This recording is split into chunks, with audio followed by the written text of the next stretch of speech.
Siguro po ay may nakikita kayong mga tarpaulin na nakalagay doon ay vote party list, 'no? Kung anong party list ba 'yon. So, minsan napagkakamalan natin na ang party list ay katulad din ng mga ordinaryong, ah, partido. So, magkaiba po 'yon, 'no? So, talakayin po natin kung ano ang ibig sabihin ba ng party list, 'no? Sa sistema ng ating politika sa Pilipinas, 20% ng kabuuan ng mga congressman ay sinasabi ng batas na dapat ay manggaling doon sa mga sectoral representatives. So, yun yung party list system. So, ang party list system ay hindi katulad ng mga namamayagpag na mga partido ng mga politiko. Kung hindi, ito ay grupo ng mga sectoral groups o kaya ay mga marginal groups na tinatawag o yung mga nasa laylayan ng lipunan na ang intensyon ng ating mga framers na ating constitution o yung gumawa ng 1987 constitution ay mabigyan ng boses doon sa kongreso. Kumbaga, ito sana yung ating panabla o ito yung ating pantapat doon sa mga political dynasty na nagkukontrol ng kongreso at ng senado. So sa kasalukuyan, mayroon pong 156 certified party list groups na magpa-participate doon sa 2025 elections natin. So doon tayo pipili sa 156 certified party list na yon. Ilan sa kanila ay magiging representatives natin o magiging congressman natin diyan sa lower house o doon sa House of Representatives. Ano ba yung party list na yan na tinatawag? Yung party list doon sa mababasa natin doon sa Republic Act number 7491, that is a mechanism of proportional representation in the election of representatives to the House of Representatives from national, regional, and sectoral parties or organizations or coalitions thereof registered with the COMELEC.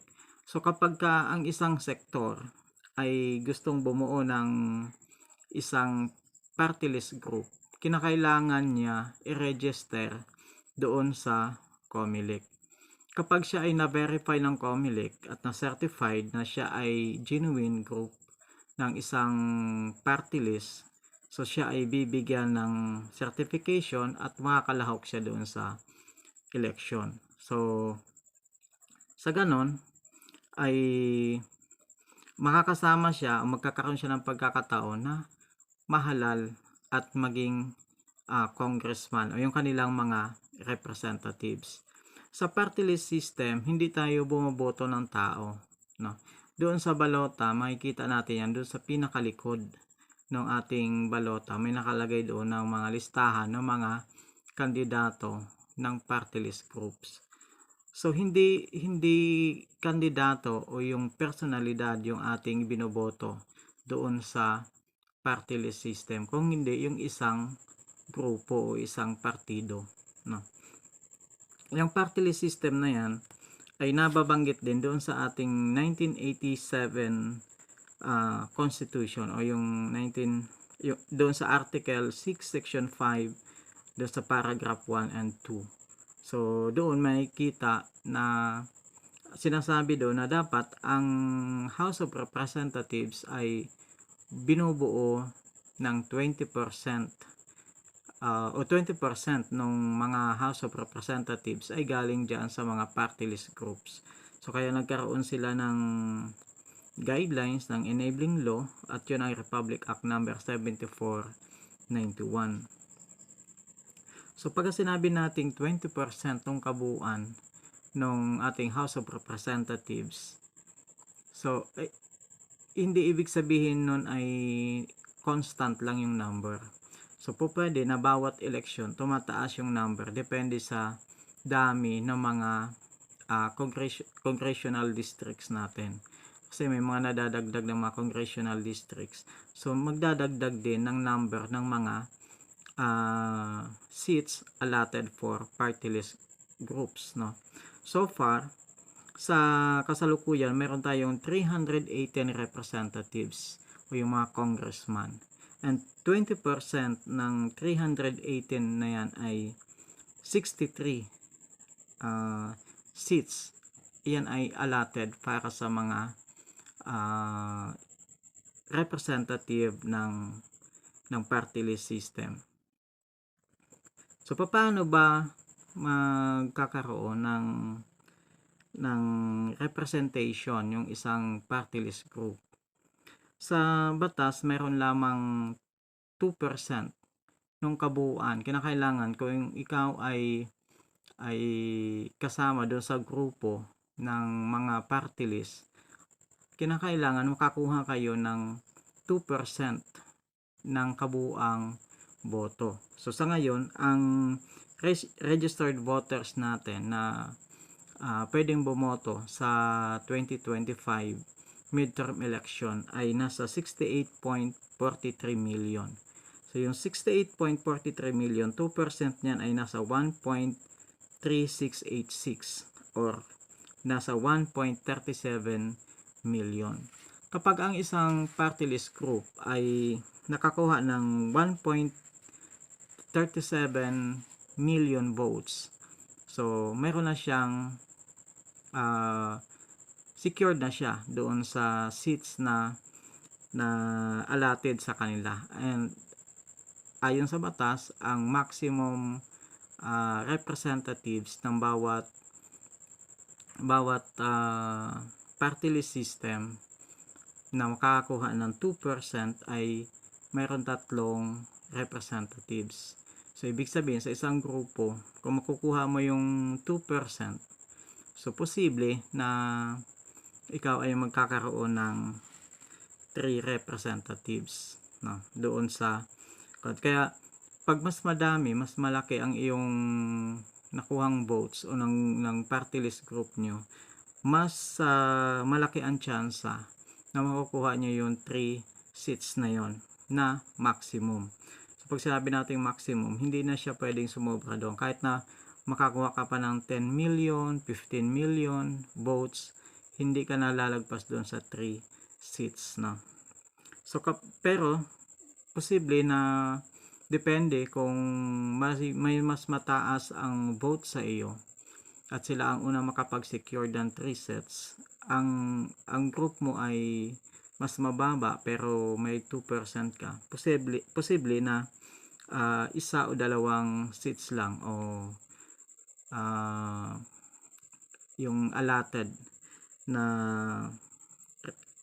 seats para sa iyo ang makuha ng inyong grupo. Okay, so ano ba yung kahalagahan? Ano yung importance nung pagboto natin ng party list group, no? Sabi nga natin, ito yung chance ng mga nasa laylayan ng lipunan na magkaroon ng boses doon sa Kongreso.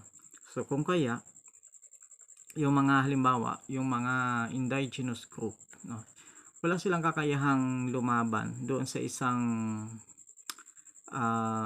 normal na election na halimbawa ay gusto nila maging congressman o kaya ay gusto nilang i-represent yung kanilang mga ideology, yung kanilang mga yung kapakanan, yung welfare nila. Wala silang kakayahan kasi wala silang partido, wala silang pera para doon sa paglahok sa isang eleksyon. So doon sila may chance ngayon, doon sa pwede silang bumuo ng grupo at makilahok doon sa party list system. At kung papalarin, sila ay magkakaroon ng representatives kung mamimit nila yung requirement na 2% ng kabuang voters ang makuha nilang boto ng kanilang grupo. So napaka-importante na alam natin kung ano yung mga sektor na gusto nating tulungan sa pagboto ng party list. Kasi ang daming naglilitawan ngayon ng mga party list groups, no? At nagki-claim sila na sila ay representative ng ganitong group, representative ng ganitong sektor, na kung saan ginagamit lang din naman nila yung party list system para doon sa kanilang mga self-interest. Kaya napaka-importante na i-examine natin ng ayos, i-verify natin ng ayos, pag-aralan natin, magkaroon tayo ng study, mag-research tayo para malaman natin kung genuine ba talaga, no?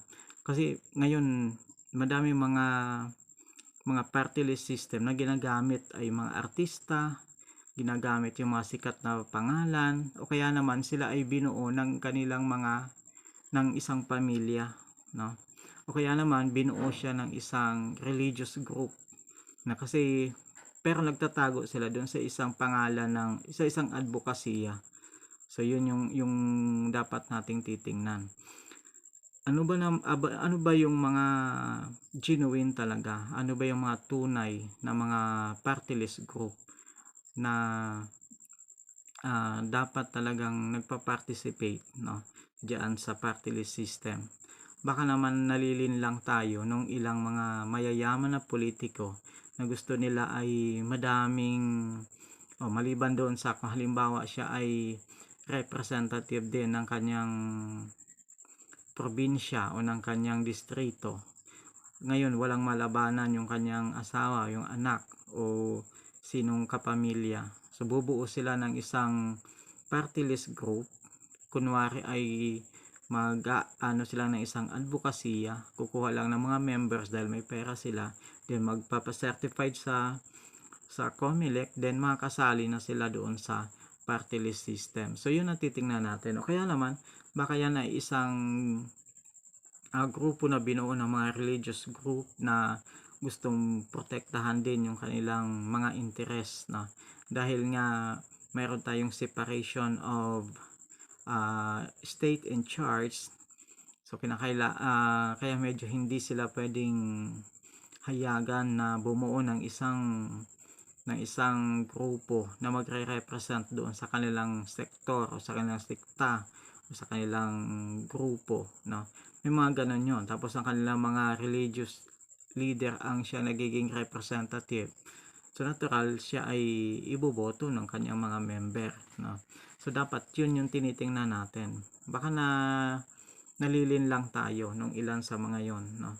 O kaya naman ay sasabihin na ako ay nire-represent ko yung sektor ng mga mahihirap, pero ikaw naman ay bilyonaryo. So parang malayo doon sa pagkatao mo yung nire-represent mo, yung pala ginagamit mo lang. So dapat tingnan natin yon. At napaka-importante na bumuboto tayo ng mga party list na yan. At sa iboboto natin, isang party list lang ang pwede nating iboto. So dun sa 156 certified party list groups, isang partido lang ang pwede nating i-shade o pwede nating ihalal doon sa eleksyon. So napaka-importante na yung isa na yon na ating isi-shade at gusto nating bigyan ng ating boto ay akma o tunay na talaga nagre-represent ng mga sektor, ng mga marginalized sector o yung mga nasa laylayan ng lipunan. So yun dapat ang ating tingnan. Thank you.